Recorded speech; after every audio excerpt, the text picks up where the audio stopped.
அமைப்புகள் தமிழ் தேசியம் பேசுகிறோம் என்கிற பெயரில் தமிழ் தேசியத்தின் உண்மையான எதிரி யார் என்பதை மக்களுக்கு சொல்லாமல் தமிழ் தேசியத்தின் எதிரியே திமுக தான், கலைஞர் தான் என்று சொல்லக்கூடிய அளவுக்கு அவருக்கு நினைவு சின்னம் வைத்தால் அதை வந்து உடைப்போம் என்று வெறுப்பை உணரக்கூடிய அளவுக்கு இவர்தான் ஊழலுக்கு வித்திட்டவர் என்று திரும்ப திரும்ப பேசுகிறவர்கள் என்றைக்காவது ஒரே ஒரு நாள் எம்ஜிஆர் அவர்களை பற்றியோ அல்லது ஜெயலலிதா அம்மையார் அவர்களை பற்றியோ, ஏன் இன்னும் நான் மிக குறிப்பாக சொல்ல விரும்புகிறேன், கலைஞரின் ஆசான் அண்ணா அவர்களை பற்றியோ அவர்கள் எங்காவது பேசியது உண்டா, விமர்சிப்பது உண்டா?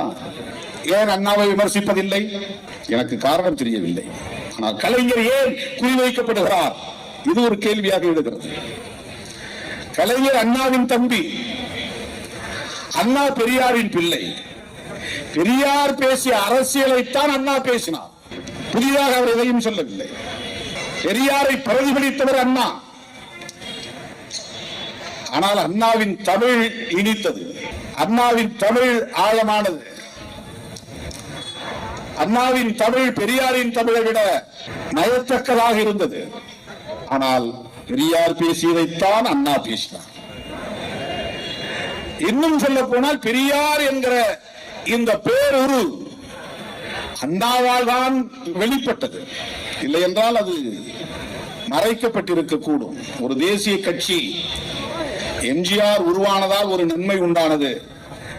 எம்ஜிஆர் கலைஞருக்கு எதிராக விமர்சனம் செய்தார், வெறுப்பு அரசியலை விதைத்தார், அல்லது திராவிட இயக்கத்துக்குள்ளே பார்ப்பனியத்தை ஊடுருவ செய்வதற்கு காரணமாக இருந்தார்.